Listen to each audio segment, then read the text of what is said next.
የቀዘቀዘ ሻይ የሚጠጣ ሰው ታውቃላችሁ? እሱ ማለት አርፍዶ የሚነሳ ሰው ምንም ጣዕሙን አያውቅም የህይወትን። በጠዋት የሚነሳ ሰው ግን ኮንፊደንሱ ይጨምራል። በህይወት አዲስ ነገር እየጠራህ ነው። አይቀርም አዲስ ነገር መፈጠሩ። ለምን? በጠዋት እየተነሳ ነው።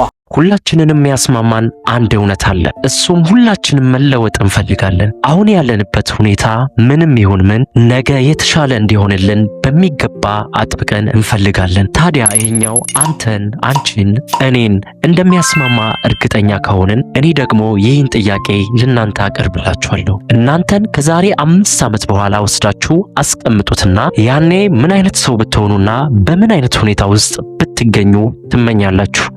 ራሳችሁን ከ5 ዓመት በኋላ ስታገኙት ምን ያህል ተጉዛችሁ እዚህ እንደደረሳችሁ በራሳችሁ ትኮራላችሁ? ወይንም አሁንም በተመሳሳይ ቦታ እንዴት ያለ ለውጥ እንዳገኛችሁ በራሳችሁ ትገረማላችሁ? በሚያስደንቅ ሁኔታ ከ5 ዓመት በኋላ ያ የምትፈልጉት ሰው የሚመጣው በአንድ ቀላልና ተራ በሚመስል ምርጫ ነው። በእድል ወይም ባነቃቂ ንግግር አይደለም። በቃ ወደፊት ሊያራምዳችሁ የሚችል ወይም ባላችሁበት ሊያቆያችሁ የሚችል አንድ መሰረታዊ ውሳኔ ብቻ ነው። በዛሬ ቪዲዮ 6 የጠዋት ልማዶች እንዴት ራሳችሁን መገንባት እንደምትችሉና ከ5 ዓመት በኋላ ያንን መሆን የምትፈልጉትን ህይወት እንዴት ማግኘት እንደምትችሉ እናያለን። የማንም እርዳታ ሳስፈልጋችሁ በራሳችሁ ብቻ ቤታችሁ ውስጥ ብቻ ማድረግ የምትችሏቸው እጅግ በጣም ቀላል የሚባሉ ግን ማንነታችሁን በምትፈልጉት መልኩ መቀየር የሚችሉ ልማዶች ናቸው። ስለዚህ ቪዲዮን ላይክ በማድረግ ጀምሩ።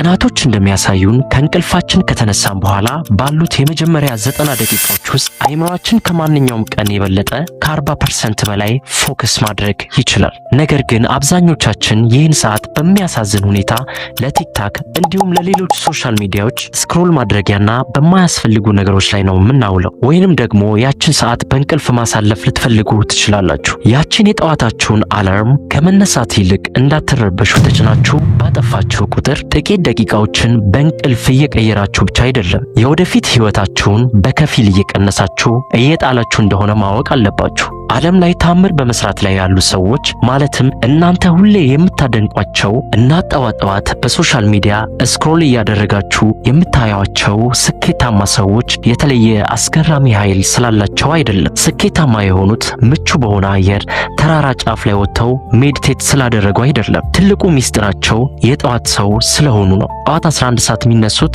የአላርም ድምፅ ስለሚወዱም አይደለም። ነገር ግን ይህንን የሚያደርጉት ያጸጥ ያለና ምርጡ ጊዜ ስለሆነ ነው። የሚረብሽ ስልክ የለም፣ ቴክስት የለም፣ እንዲሁም የሚሯሯጡ ልጆች የሉም። በቃ አስፈላጊ የሆነ ነገሮችን ለመስራት ንጹህና ትኩረት ለማድረግ የሚመች ሰዓት ስለሆነ ነው። አሁን እኔ እየተናገርኩ ያለሁት ዋናው ጉዳይ የጠዋት ሰው ስለመሆን ብቻ ሳይሆን የአእምሮ ጉልበት ስለመቆጠብ ነው። ማለቂያ የሌለው ቪዲዮ በስልካችሁ በማየትና የማይመለከታችሁን የሌሎችን ሰዎች ላይፍ በመከታተል የአእምሮአችሁንም ጉልበት እያባከናችሁ እንደሆነ ነው ማወራው። ያ ተራና ቀላል የሚመስል ምርጫ ይህ ነው። ይህንን አእምሮአችሁን ንቁ የሚያደርገው ከ5 ዓመት በኋላ ሁልጊዜ የምትፈልጉትን ህይወት ከመኖርና ለምን ሁሉም ነገር ያለ ለውጥ ባለበት ቀጠለ የሚለውን የሚወስንላችሁ ይሄ ነው። ምናልባት በማወቅ ሆነ ባለማወቅ በተለያዩ ምክንያቶች ጠዋታችሁን በእንቅልፍ ወይም በሌላ ነገሮች ማሳለፍ የምትፈልጉ ሰዎች ትኖራላችሁ። ጊዜያችሁን በጥበብ እንዴት መጠቀም እንደምትችሉ ላሳያችሁ እፈልጋለሁ። ጠዋት 11 ሰዓት ላይ በመነሳት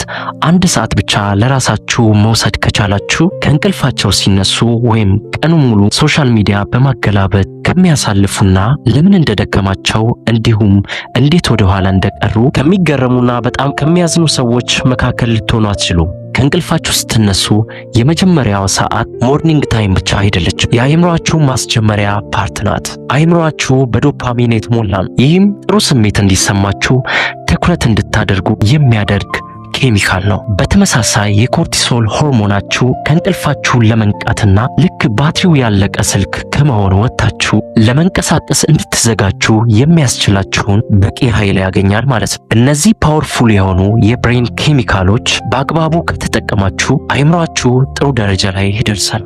ምን ማለት ነው ካላችሁኝ፣ በቀላል አነጋገር አእምሮአችሁ በዚህ ሰዓት ልክ እንደ እርጥብ ሲሚንቶ ይሆናል። ማንኛውም የምትሰሩት ነገር ጥልቅ ትኩረት ለማድረግና በፍጥነት ለመማር ወይም ለመሻሻል በጣም ተስማሚ በሆነ ሁኔታ ላይ ይገኛል ማለት ነው። ከጊዜ በኋላ በየቀኑ የምትወስደው ያቺ አንድ የትኩረት ሰዓት በ5 ዓመታት ውስጥ በሺዎች የሚቆጠሩ ሰዓታት ትሆናለች። ሌሎች ጊዜያቸውን በማባከን ተጠምደው ሳለ እናንተ ግን የወደፊት ህይወታችሁን እየገነባችሁ ነው ያላችሁት። ነገር ግን ከዚህ በተቃራኒ ከሆነ አይምሯችሁ የመዘናጋት ልማዶችን እንዲገነባ እያሰለጠናችሁ ትሄዳላችሁ ማለት ነው። ታዲያ ጠዋት 11 ሰዓት ላይ ተነስታችሁ በዚህ አንድ ሰዓት የሚከተሉትን 6 ነገሮችን በቅደም ተከተል ብታደርጉ ምናልባትም ከ5 ዓመት በኋላ መሆን የምትመኙትን ሰው ለመድረስ መንገዱን ይከፍትላችኋል ማለት ነው። የመጀመሪያው ተግባር እንግዲህ መጸለይ ነው። ቀናችሁን ከአምላካችሁ ጋር በመገናኘት መጀመሩ በጣም አስፈላጊ ነው። ጸሎት አይምሯችሁ እንዲሰበሰብ፣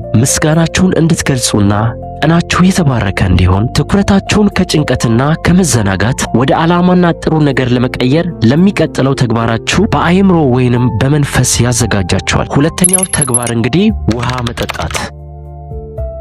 ህልማችሁ በምትጠጡት ውሃ ላይ የተመሰረተ ያህል እስኪሰማችሁ እያሰባችሁ መጠጣት አለባችሁ። ምናልባትም በመጥፎ ህልሞችና ቅዠቶች የተሞላ እንቅልፍ አሳልፋችሁ ሊሆን ይችላል። ስለዚህ አይምሯችሁ ኢነርጂ በመጨረስ ላይ ስለሆነ የግድ ሃይድሬት መሆን ስላለበትና ፍሬሽ ሆኖ ስራውን በሙሉ አቅም መጀመር ስላለበት ውሃ መጠጣት አለብህ። ሶስተኛው ተግባር እንግዲህ እንቅስቃሴ ስላችሁ የግድ ረጅም ሰዓት ወስዳችሁ ከባድ ስፖርት መስራት አለባችሁ እያልኳችሁ አይደለም። ግቢያችሁ ወይም ሰፈራችሁ ውስጥ ሊሆን ይችላል። ስትሬች ማድረግ፣ ትንሽ ወክ ማድረግ ወይንም 10 ፑሽአፕ መስራት ሊሆን ይችላል። በቻላችሁት መጠን ራሳችሁን ከድብርት ሊያወጣችሁ በሚችል መልኩ ሰውነታችሁን በማንቀሳቀስ ማነቃቃት አስፈላጊ ነው። መንቀሳቀስ ጡንቻችሁን እንዲሁም አይምሯችሁ እንዲነቃቃ እንዲሁም ለስራ ዝግጁ እንዲሆን ያደርጋል።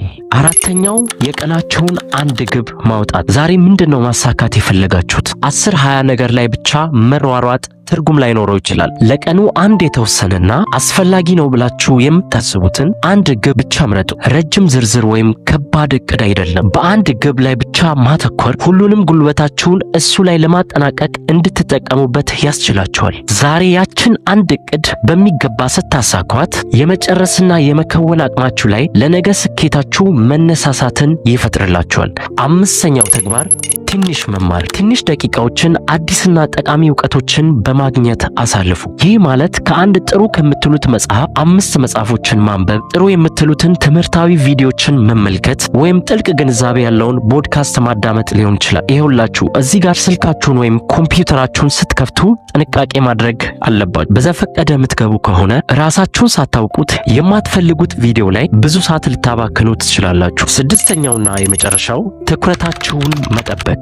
ይህ ሰዓት ማለት ለእናንተ ሱፐር ፓወራችሁ ነው። ስለዚህ ማንም ሊወስድባችሁ ወይም ሊቀማችሁ አይገባም። በሶሻል ሚዲያ ላይ ዝም ብሎ ማፍጠጥ፣ ኢሜሎችን መመልከት እንዲሁም ቴክስት መላክ ፈጽሞ ልተው ይገባል። ትኩረታችሁን እንደ ውድ ንብረታችሁ ልትጠብቁ ይገባል። ይሁላችሁ እዚህ ጋር እነዚህ ነገሮች እንዴት እናንተን ህይወት መቀየር እንደሚችሉ ማወቅ አስፈላጊ ነው። ምንም እንኳን አስቸጋሪ ቢሆንም ካልጋችሁ ወጣችሁ ኢንቴንሽናሊ በእያንዳንዷ ሰዓት እርምጃ በወሰዳችሁ ቁጥር ወደ ግባችሁ የሚወስዳችሁን ምርጫ እየወሰናችሁ ነው። ህይወታችሁን የምትገነቡት በቋሚና በተደጋጋሚ ተግባር እንጂ በሐሳብ ወይም ቃል በመግባት ብቻ አይደለም። ቀጣዩ እርምጃ የእናንተ ነው። የነገው ጠዋት ወደምትፈልጉት ህይወት የሚወስዳችሁ የመጀመሪያው እርምጃ ይሆናል ወይስ ዝም ብላችሁ የምታሳልፉት እንደ ማንኛውም ሌላ ቀን ይሆናል? እስቲ ኮሜንት ላይ ጠዋት ስትነሱ የምታደርጉትን እርምጃ ጻፉልኝ።